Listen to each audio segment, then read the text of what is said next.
Le fils de mon frère est entré dans la chambre de mon fils, et il est reparti, soi-disant par accident, avec son ordinateur portable de jeu à 1600 €. Mon frère a haussé les épaules. Il en avait besoin pour l'école, a-t-il dit. Maman a ajouté, détends-toi.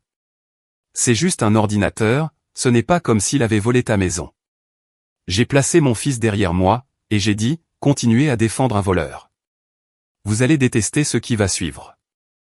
À 6 heures du matin, papa tambourinait à ma porte. Continuez à défendre un voleur, lui ai-je répété. Vous allez détester ce qui va suivre. Ma mère a ri. Ce n'était pas un rire nerveux, ni un rire gêné.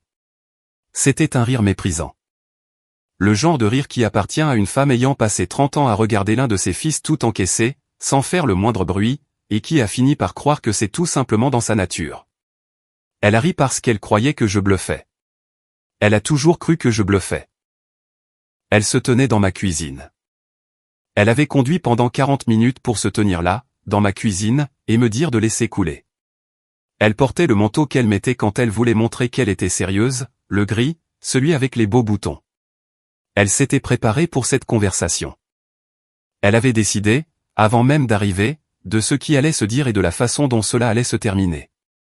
Mais elle ne s'était pas préparée à moi. Tyler était derrière moi. Il a 14 ans.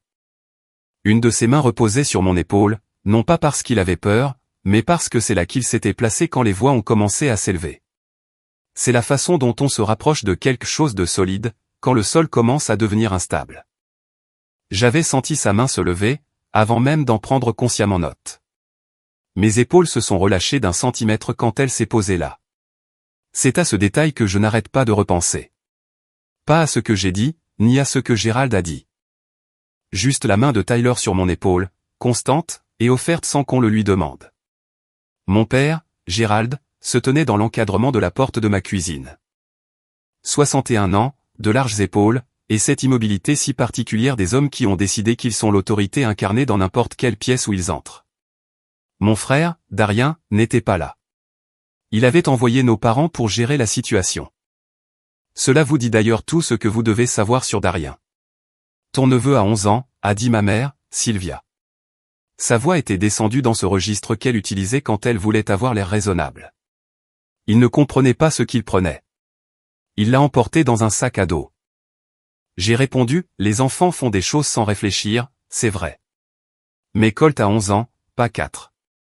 Et Darien, lui, a 33 ans. Mon père a fait un pas en avant. Ce que Darien a dit a été mal formulé. Mais c'est quand même la famille. On ne traite pas un enfant de voleur. Je l'ai regardé. La main de Tyler était toujours sur mon épaule. Darien a haussé les épaules quand j'ai demandé qu'on me rende l'ordinateur, ai-je rétorqué. Il a dit que Colt en avait besoin pour l'école. J'ai vérifié, l'école de Colt fournit des tablettes à chaque élève. Darien m'a menti en plein visage, concernant un objet qui appartient à mon fils. Laissez-moi vous décrire exactement comment les choses se sont passées. La porte de la chambre de Tyler était restée ouverte toute l'après-midi. Quand tout le monde est parti, Tyler est venu dans la cuisine et a dit, « Papa, mon bureau. » Je l'ai accompagné dans sa chambre. L'ordinateur portable avait disparu. Le chargeur était toujours branché au mur. Le sac à dos de Colt semblait visiblement plus lourd en quittant la maison qu'en y arrivant. Je l'avais remarqué sur le moment, sans y mettre un mot. C'est comme ça qu'on remarque des choses qui ne sont pas encore devenues des problèmes. La voiture de Darien était déjà au bout de la rue. Je l'ai appelé. Il a répondu, « Oh oui, Colt en avait besoin pour l'école. Il te le rapportera. » Aucune demande de permission, aucune excuse, juste il en avait besoin. Annoncé de la même manière qu'on énonce un fait sur la météo. C'est ça, le véritable élément déclencheur. Pas le haussement d'épaule, ni le rire qui a suivi plus tard. C'est cette première phrase, il en avait besoin, prononcée sur le ton d'un homme qui n'a jamais envisagé, pas une seule seconde, que prendre quelque chose appartenant à mon fils nécessitait mon autorisation. Ma mère a ouvert la bouche pour parler. Je l'ai devancé. Continuez à défendre un voleur, ai-je répété. Vous allez détester ce qui va suivre. La mâchoire de mon père s'est crispée. Ma mère a secoué la tête, comme si je faisais un drame pour rien. Ils sont partis sans ajouter un mot. J'ai fermé la porte.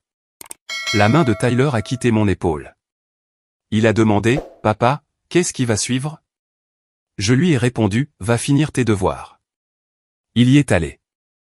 Je suis resté debout, près du comptoir de la cuisine, pendant un moment. Mes mains étaient parfaitement immobiles.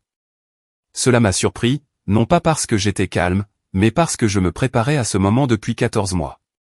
Finalement, le calme était la seule émotion qu'il me restait.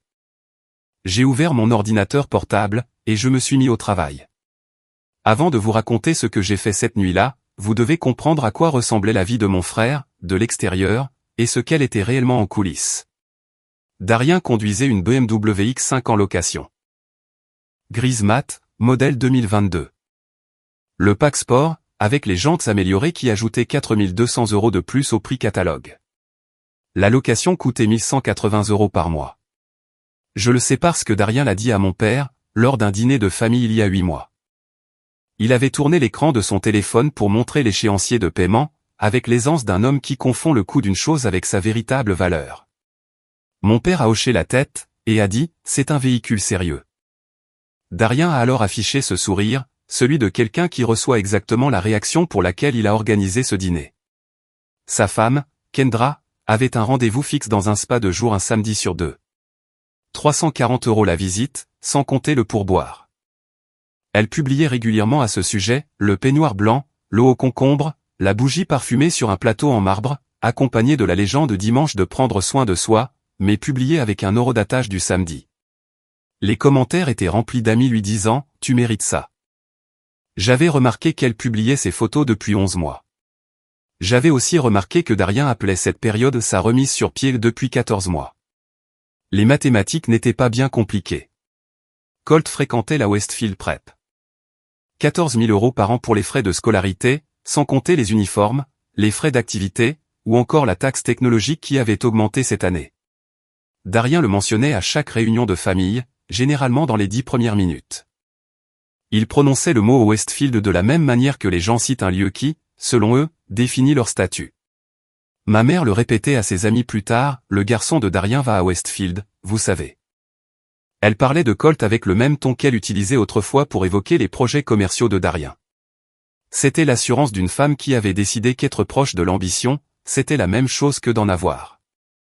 Les dépenses mensuelles totales pour financer la vie de Darien s'élevaient à un peu plus de 6 000 €, et ce, avant même de compter les courses, les factures courantes, ou tous ces autres coûts qui s'accumulent quand on mène une vie fondée sur les apparences.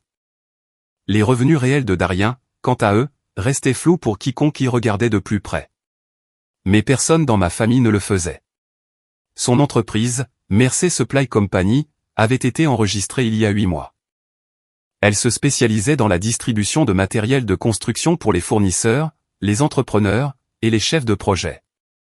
Il avait un site web, illustré par une photo libre de droit montrant un entrepôt qui ne lui appartenait pas, et un slogan parlant de connecter les leaders de l'industrie avec des chaînes d'approvisionnement fiables. Quand la famille lui demandait comment allaient les affaires, il répondait des choses comme « on se développe prudemment » ou « on bâtit d'abord les bonnes relations ». Plus tard, mon père me répétait ces phrases, comme si elles étaient une preuve de compétence. Les bonnes relations.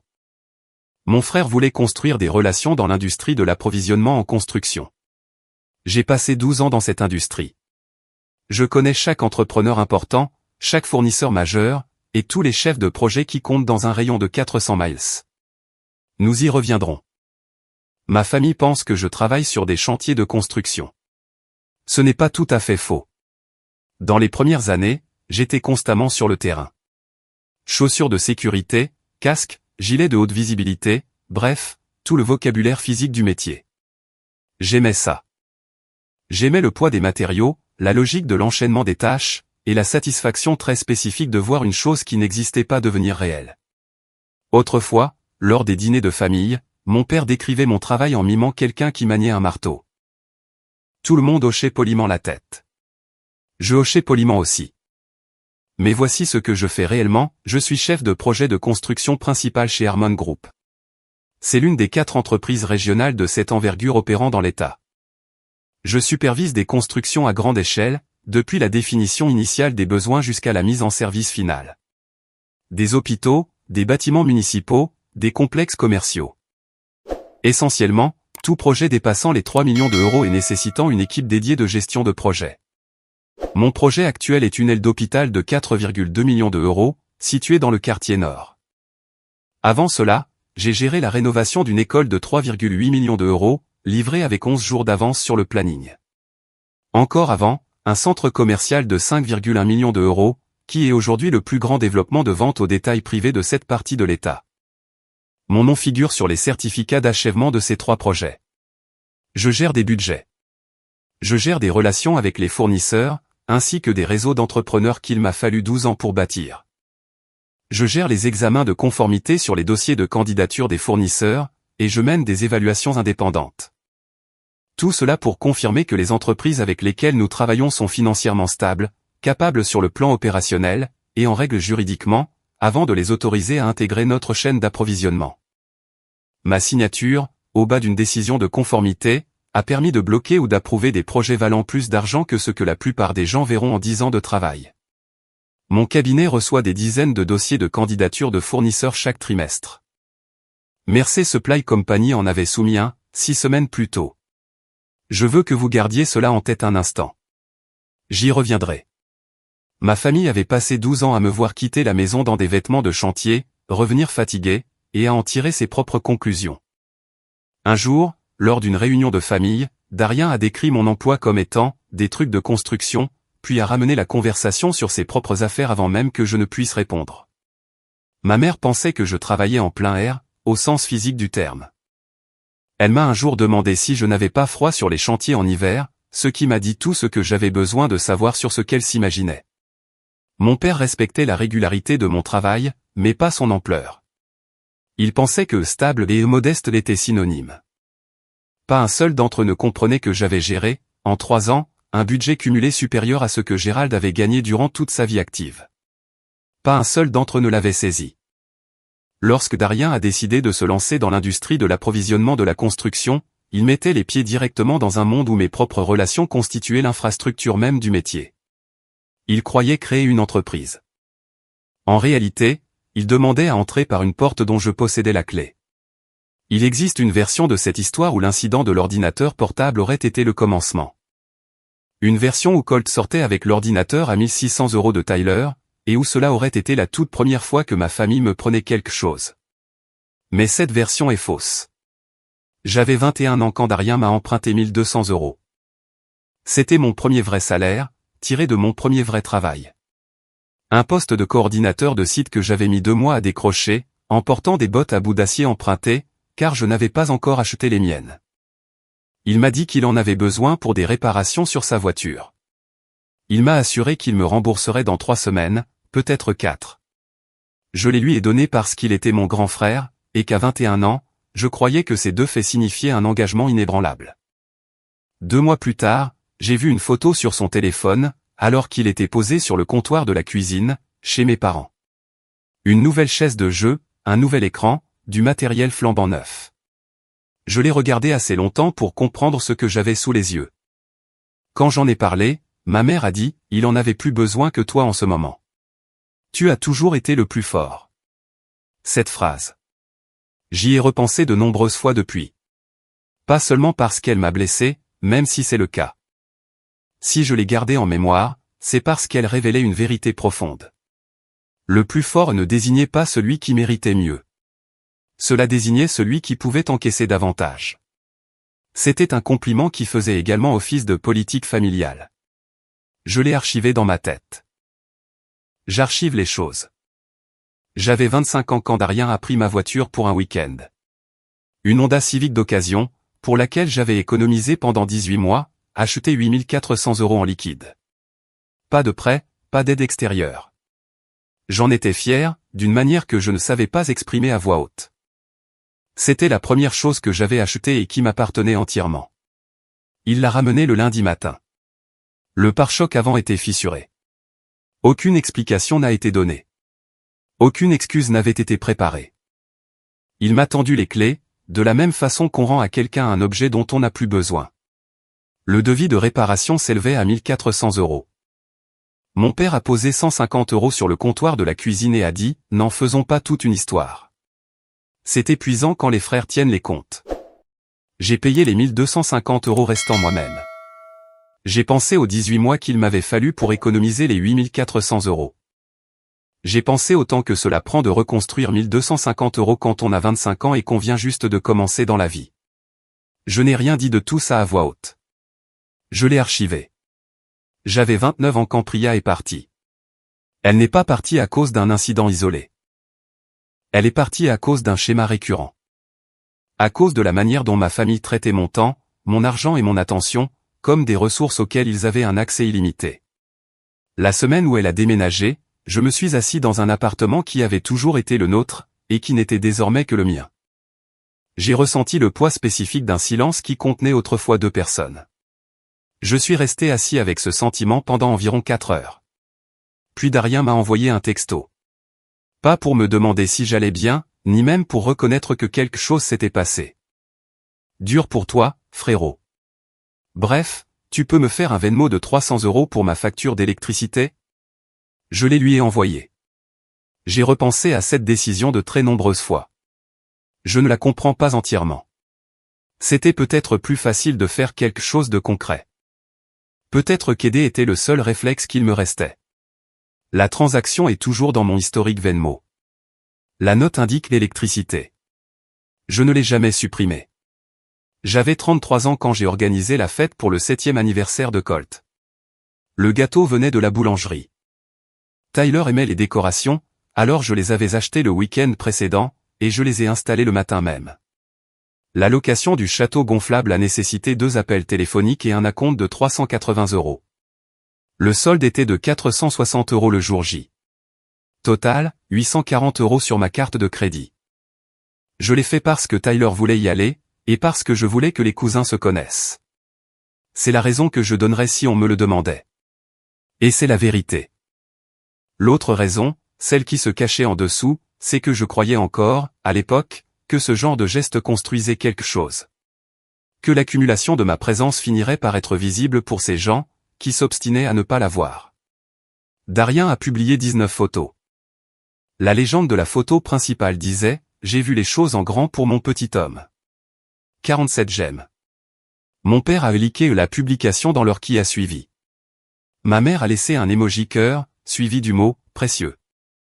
Mon nom ne figurait dans aucune légende, dans aucun commentaire, absolument nulle part, sur 19 photos d'une fête que j'avais organisée et payée.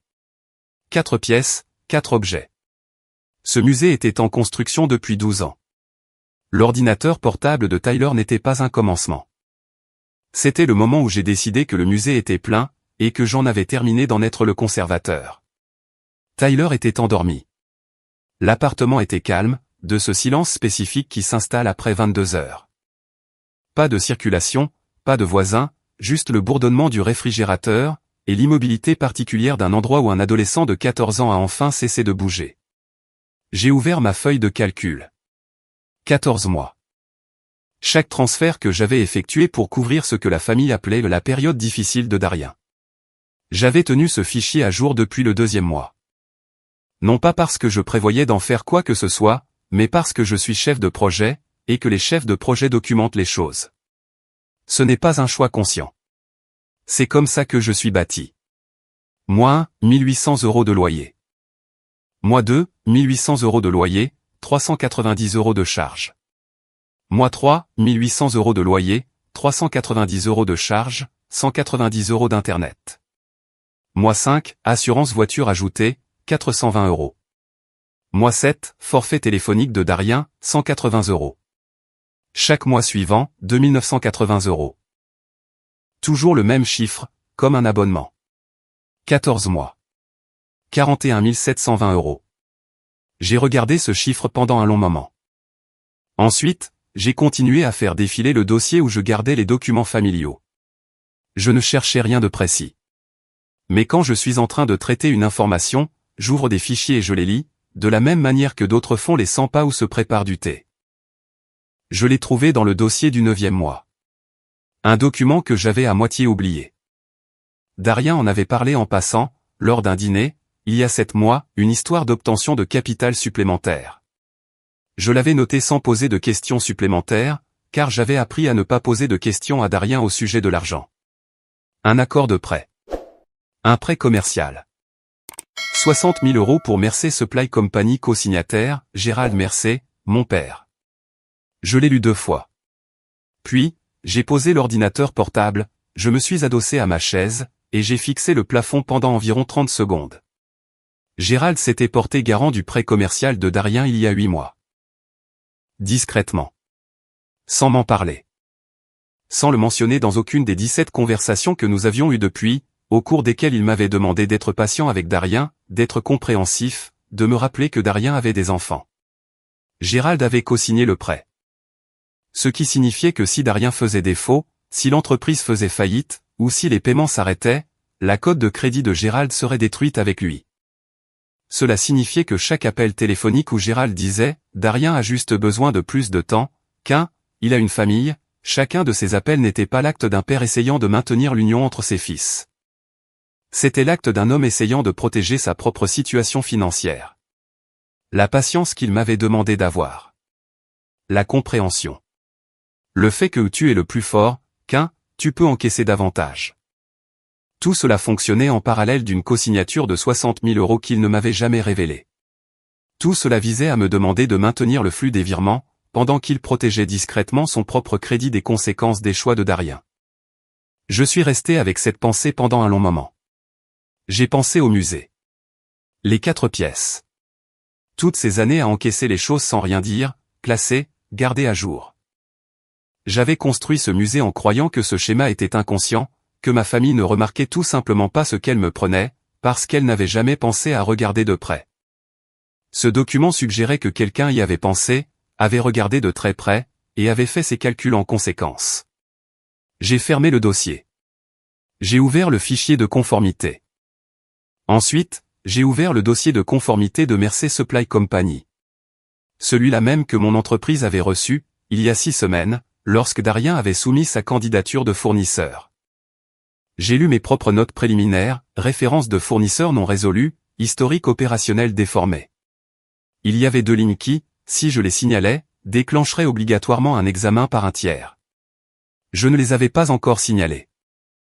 J'avais eu l'intention de m'y pencher plus tard. Je les ai signalées cette nuit-là. 3 actions, silencieuses, méthodiques, et dans l'ordre. Premièrement, les virements bancaires. 14 mois d'ordre permanent, loyer, charges, internet, assurance voiture, forfait téléphonique. J'ai annulé chacun d'eux individuellement, compte par compte. Je ne voulais pas le faire avec une seule action groupée qui aurait ressemblé à un grand geste théâtral. Je voulais le faire de la même manière que les virements s'étaient accumulés, un par un. De façon délibérée. Chaque annulation était une décision en soi. Chaque procédure prenait environ 30 secondes. Email de confirmation. Au suivant.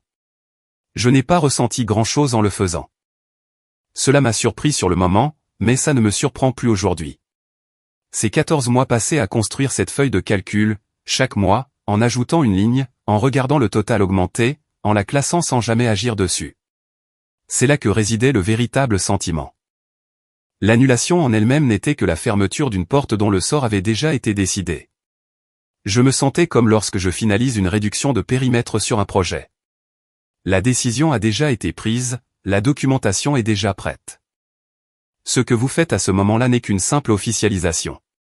Deuxièmement, le signalement de conformité. J'ai soumis la notation formelle sur le dossier de candidature de Mercer Supply Company à 23h14. 2 anomalies signalées, historique opérationnel faussé sur le dossier principal, et références fournisseurs invérifiables sur les documents justificatifs. Ces 2 éléments étaient des points que j'avais identifiés lors de mon examen initial, il y a 6 semaines, et que j'avais notés pour un suivi. J'assurais ce suivi. Procédure standard. Un examen par un tiers était requis. Délai estimé, 2 à 3 semaines. L'approbation du projet en attente de Darien, ce contrat de 340 000 € qu'il essayait de décrocher, nécessitait un statut de fournisseur irréprochable. Il serait suspendu jusqu'à la conclusion de l'examen. Troisièmement, le message à l'industrie. Je fais partie de 4 réseaux professionnels dans ce domaine. Des associations d'entrepreneurs, des groupes régionaux de chefs de projet, des annuaires de fournisseurs qui fonctionnent depuis des années grâce à la confiance et à la réputation. Darien avait essayé d'établir Mercer Supply Company dans chacun d'eux. J'avais remarqué que son nom apparaissait à la périphérie depuis 2 mois, des demandes de connexion, un commentaire par-ci par-là, cette visibilité particulière de quelqu'un qui s'efforce d'être vu. J'ai envoyé un seul message, dans un seul groupe, le plus grand. Celui où les recommandations et les appuis ont le plus de poids. Une formulation professionnelle et neutre, quelqu'un a-t-il travaillé avec Mercer Supply Company? J'ai besoin de retour sur ce vendeur avant d'approuver une candidature de fournisseur. Je n'ai accusé personne de quoi que ce soit. Je n'ai pas mentionné Darien par son nom. J'ai posé la question que n'importe quel chef de projet poserait avant d'intégrer un nouveau fournisseur dans un projet important. La question était sincère. J'avais effectivement besoin de retour de vendeur. J'étais bel et bien en train de traiter une candidature de fournisseur. Chaque mot de ce message était vrai. J'ai éteint mon ordinateur portable à 23h47. J'ai marché jusqu'à la chambre de Tyler.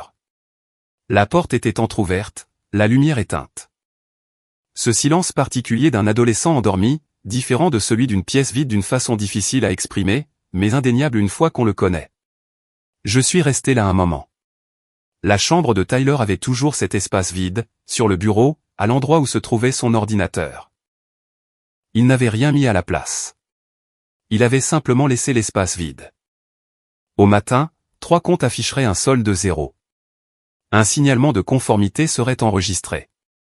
Une question liée à l'industrie resterait sans réponse, dans un groupe de 400 entrepreneurs. Je suis allé me coucher. Les coups à la porte ont commencé à 6h03. Ce n'était pas de simples coups, mais des martèlements. La différence a son importance. Un coup est une question. Un martèlement est une exigence. J'étais déjà réveillé. Je n'avais mis aucun réveil, mais je n'avais pas dormi au-delà de 5h30. J'ai entendu le premier impact sur la porte, et je suis resté immobile pendant 4 secondes. Ensuite, je me suis levé, j'ai mis une chemise, et j'ai marché jusqu'à la porte d'entrée. Mon père était sur le porche. Derrière lui, au bas des marches, ma mère, Sylvia, se tenait les bras croisés sur son manteau. Le ciel avait ce bleu foncé si particulier, celui qui apparaît dans les 20 minutes précédant le lever du soleil. Tout y est visible, mais rien n'y est encore chaleureux. Le visage de Gérald affichait l'expression d'un homme qui avait décidé qu'il était dans son bon droit, avant même de quitter la maison. Totalement convaincu. Aucune place pour de nouvelles informations. Mon oncle Burle était de l'autre côté de la rue. Il faisait sa promenade matinale. Il vivait à 3 rues de là, et parcourait le même trajet tous les jours à 6h du matin. Il faisait ça depuis 15 ans. Il avait tourné le coin de la rue au moment où mes parents sortaient de leur voiture. Il s'était arrêté. Il observait la scène. Gérald n'avait pas vu Burle, ou alors, il l'avait vu et avait décidé que cela ne changeait rien. « Tu as annulé les virements » a dit Gérald. Ce n'était pas une question. Je l'ai fait. Tu as signalé la candidature de Darien. Je l'ai fait. Tu as envoyé un message sur le réseau de l'industrie. Je n'ai rien dit. Gérald s'est rapproché. Sa voix a baissé. Elle n'était pas plus douce, juste plus concentrée. Tu fais tout ça pour un ordinateur portable. Pour un enfant qui a fait une erreur. Je fais ça pour 14 mois, ai-je répondu. Tu fais ça pour punir ton frère. Je fais ça parce qu'un schéma répétitif devait s'arrêter. Gérald m'a regardé un instant.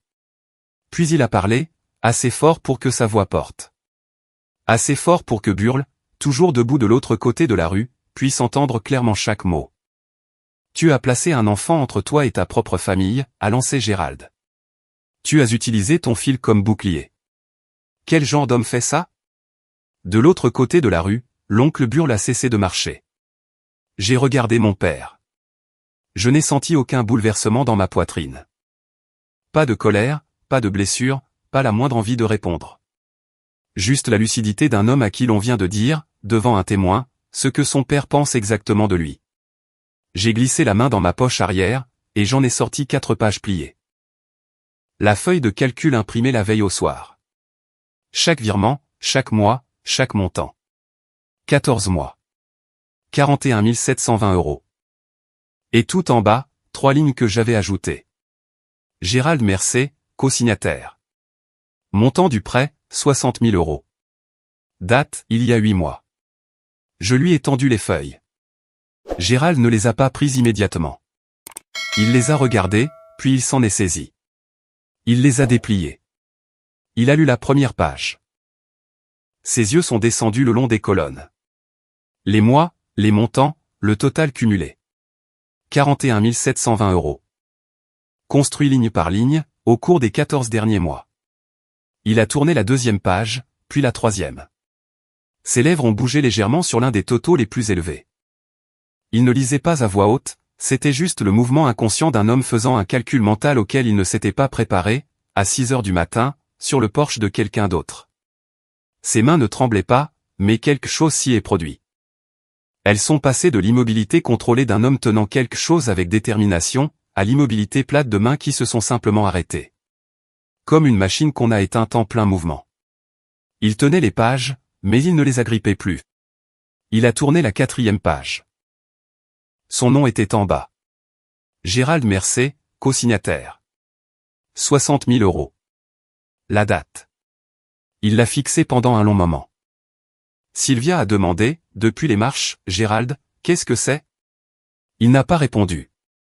Sa mâchoire s'est crispée une seule fois. Un petit mouvement contrôlé, la seule chose visible qu'il s'est autorisé. Ses yeux sont restés fixés au bas de la quatrième page. La lumière du petit matin montait derrière les arbres, platée d'un gris bleuté. Dans cette lumière, mon père paraissait plus petit dans ses certitudes. Comme ont l'air les gens lorsqu'ils se tiennent sur une position qu'ils croyaient solide, et qu'ils viennent de sentir le sol se dérober sous eux. Sylvia a monté les marches. Elle s'est tenue à côté de lui, et a regardé la page qu'il tenait. J'ai vu ses yeux trouver la ligne du bas. Gérald Mercé, co-signataire, 60 000 euros. Sa tête s'est tournée vers lui. Gérald. Sa voix avait changé. Ce n'était pas de la colère, c'était quelque chose qui précède la colère. La voix d'une personne qui vient de réaliser qu'une conversation, qu'elle pensait comprendre, comportait une pièce qu'on ne lui avait jamais montrée. Tu m'as dit que Quin était déraisonnable. Tu ne m'avais pas dit que ton nom figurait sur le prêt de Darien. Gérald n'a rien dit. Tu ne me l'as pas dit, a-t-elle répété, plus doucement. Il a plié les pages, les a mises dans la poche de son manteau, et est redescendu sans la regarder. Elle est restée sur mon porche un moment, sans me regarder, fixant l'endroit où il s'était tenu. Puis, elle l'a suivi. J'ai fermé la porte. Je suis resté dans ma cuisine, dans le silence. Le réfrigérateur bourdonnait. Du côté de la chambre de Tyler, rien, car il était encore assez tôt pour qu'il dorme. De l'autre côté de la rue, l'oncle Burle se tenait au bord du trottoir. Il a regardé la voiture s'éloigner. Puis, il a fixé ma porte pendant un instant. Sans bouger, sans faire de signe de la main, il regardait simplement. Comme on regarde quelque chose pour s'assurer qu'on a bien vu. Ensuite, il s'est retourné et a repris sa promenade.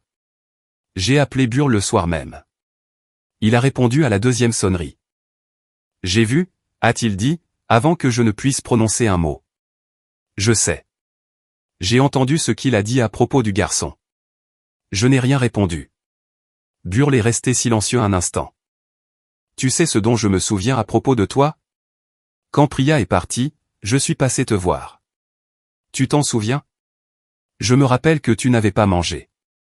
Ça se voyait rien qu'à te regarder. Je n'ai posé aucune question sur ce qui s'était passé. J'ai juste posé les sacs sur le comptoir. Et je suis parti. Je m'en souviens. Tu m'as appelé 3 jours plus tard, a-t-il poursuivi. Tu m'as dit, merci de ne pas avoir posé de questions. C'était la bonne chose à faire. Oui. Il y a eu une nouvelle pause. Quin, cette chose que ton père a dite ce matin, sur le fait d'utiliser Tyler comme bouclier. Je l'ai entendu. Je l'ai vraiment entendu, a insisté Burle. Gérald avait tort. Je veux que tu saches que quelqu'un était là, et que ce quelqu'un sait qu'il avait tort. J'ai gardé le téléphone en main un moment. Merci, Burle, ai-je dit. Ne me remercie pas, prends juste soin de ce garçon. J'ai répondu que je le ferais. La BMW de Darien a disparu de l'allée un mercredi. Je le sais parce que je suis passé devant, en revenant d'avoir déposé Tyler à l'école. L'endroit où elle était toujours garée, un peu trop loin du trottoir, toujours un peu de travers, était vide. Il y avait une tache d'huile sur le béton, là où elle avait fui pendant des mois. Rien d'autre. Tyler regardait par la fenêtre, et je n'ai rien dit, lui non plus. J'ai tourné pour reprendre la route principale. Ce soir-là, le compte Instagram de Kendra est passé en privé. Sa dernière publication publique datait de 11 jours.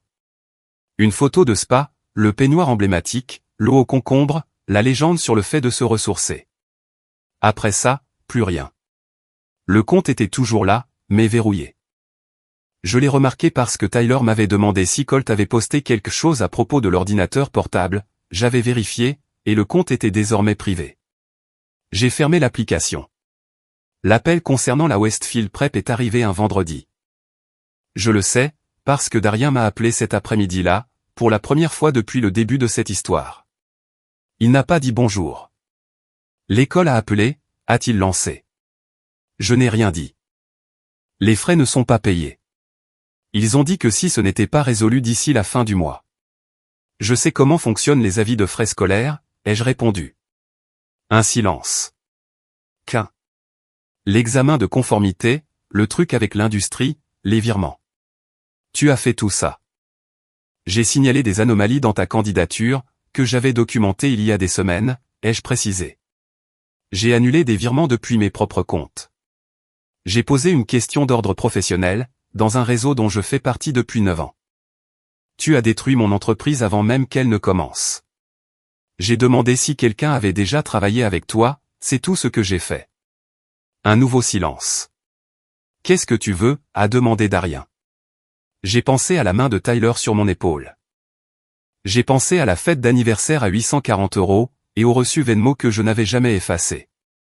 J'ai pensé à la Honda Civic, aux 1200 €, au musée de 4 pièces, et à ces murs remplis de choses que j'avais classées, sans jamais en parler à voix haute. L'ordinateur de Tyler, ai-je dit. Dans l'état où il a quitté cette maison. Il l'a apporté le lendemain matin. Il l'a laissé sur mon porche, a sonné à la porte, et était déjà de retour dans sa voiture avant même que je n'ouvre. Le boîtier avait une éraflure dans un coin. L'un des fichiers de projet sauvegardés par Tyler avait été partiellement écrasé. 8 mois de travail sur un morceau de musique, en partie corrompu. Tyler est resté assis devant pendant 1 heure. Ensuite, il a dit, je peux reconstruire la deuxième moitié. J'ai encore les pistes d'origine. Je lui ai répondu, prends ton temps. Gérald m'a laissé un message vocal un dimanche matin. Il ne m'avait jamais laissé de message vocal de toute ma vie d'adulte. Des appels, oui. Gérald appelait toujours au lieu d'envoyer des textos. Mais un message vocal signifiait qu'il avait appelé, que je n'avais pas répondu, et qu'il avait choisi de continuer à parler, plutôt que de rappeler plus tard. Le message durait 2 minutes et 14 secondes. Il commençait par mon prénom, suivi d'une pause plus longue qu'une simple respiration. Ensuite, c'était quelque chose qui avait le rythme d'une excuse à ses débuts. Le débit était prudent, le ton plus bas que sa voix habituelle. La façon dont les voix se modulent quand quelqu'un essaie d'être sincère. Pendant environ 40 secondes, j'ai cru qu'il allait finir par prononcer le mot fatidique. Puis, le rythme a changé. Les enfants de Darien n'ont rien fait de mal, a-t-il dit. Quoi qu'il se soit passé entre toi et ton frère, ces enfants n'y sont pour rien. Une longue pause. Si seulement tu pouvais regarder la situation du point de vue d'un père. Le message vocal s'est arrêté là. Il était à court de phrases. J'ai pensé à ce message vocal à de nombreuses reprises. Pas à ce qu'il a dit, mais à ce qu'il n'a pas dit. 2 minutes et 14 secondes, et il n'avait pas réussi à trouver le mot pardon. Je l'imaginais, assis quelque part après avoir raccroché, probablement à la table de la cuisine. Celle-là même où il avait pris toutes les décisions familiales importantes depuis 40 ans. Il devait tenir le téléphone, pas tout à fait prêt à le poser, sans oser rappeler, sans envoyer de texto, juste en train d'accepter le fait qu'il avait essayé, et que cela n'avait pas fonctionné comme il en avait besoin. Je suis resté assis avec le téléphone un moment. Puis, j'ai supprimé le message, et j'ai posé l'appareil face vers le bas sur le comptoir. La lettre de Sylvia est arrivée 3 jours plus tard. Écrite à la main, sur du beau papier à lettres de couleur crème, avec son écriture cursive soignée qui m'indiquait qu'elle l'avait rédigée plus d'une fois. Premier paragraphe, elle était désolée de la façon dont les choses avaient été gérées à ma porte. Deuxième paragraphe, elle espérait que nous pourrions trouver un moyen d'aller de l'avant. Troisième paragraphe, Tyler lui manquait, et elle espérait qu'il savait que rien de tout cela ne le concernait. Quatrième paragraphe, les enfants de Darien ont des difficultés, et je sais que tu comprends ce que signifie faire passer un enfant en premier. J'ai lu les 4 paragraphes. J'ai replié la lettre selon ses plis d'origine. Je l'ai posée sur le bureau de Tyler, ce soir-là, sans dire un mot. Il l'a lue, l'a mise dans le tiroir de son bureau, et n'a rien dit. Je n'ai rien dit non plus. Il avait compris. 2 semaines après que Darien ait déposé l'ordinateur portable sur le porche, l'examen de conformité de Mercer Supply Company est revenu. 2 anomalies confirmées, aucune des 2 n'était résolue. Candidature rejetée. Darien pourrait postuler à nouveau dans 12 mois, avec des documents corrigés. Le projet de 340 000 € pour lequel il s'était préparé s'était effondré avec l'examen. Les bonnes relations, avait-il dit. Bâtir d'abord les bonnes relations. Il avait essayé de les bâtir dans mon industrie. À travers des réseaux que mes 12 années de travail avaient rendus possibles. Les portes étaient toujours là. Simplement, elles ne s'ouvraient pas pour lui. 3 semaines plus tard, je me tenais à la fenêtre de mon bureau de chantier, sur le projet de l'hôpital. Le bâtiment était achevé à 73%. La charpente métallique était visible à travers les étages supérieurs, les panneaux de murs rideaux étaient en train d'être posés sur la façade sud, et les entrepreneurs en mécanique installaient les conduits de ventilation au 3e étage. Le chantier produisait un son très particulier à ce stade. Un bruit superposé, constant, et rempli d'une intention précise. Les pistolets à clous, les scies, et les basses profondes des camions à béton qui faisaient des rotations par le portail. On finit par ne plus l'entendre au bout d'un certain temps. C'est quand il s'arrête qu'on le remarque. Mon équipe avait 4 jours d'avance sur le calendrier. Cela n'arrive presque jamais sur un projet de cette envergure. J'avais passé 2 semaines à résoudre un problème d'ordonnancement avec les entrepreneurs en mécanique. Un problème qui nous aurait coûté 8 jours, si je ne l'avais pas repéré tôt. Je l'ai repéré tôt, parce que c'est ce que je fais. Mon téléphone a vibré. Tyler. Un message vocal. Je l'ai écouté en collant l'appareil contre mon oreille. Il a parlé pendant 11 secondes. D'abord de ses pistes audio de base, puis de la reconstruction, et d'un choix de synthétiseur qu'il avait modifié par rapport à l'original, car il trouvait que cela rendait mieux maintenant. Sa voix avait cette concentration particulière de quelqu'un décrivant une chose à laquelle il a mûrement réfléchi. Ensuite, le morceau a commencé. 41 secondes de musique, la deuxième moitié entièrement reconstruite. La moitié que Colt avait corrompue, rebâtie de zéro au cours des 2 semaines écoulées depuis le retour de l'ordinateur. Il l'avait soumis au portail ouvert d'un label indépendant ce matin-là. Il a mentionné cela à la fin de la note vocale, très rapidement, comme un détail qui ne méritait pas d'avoir sa propre phrase, je voulais juste que tu l'entendes avant tout le monde.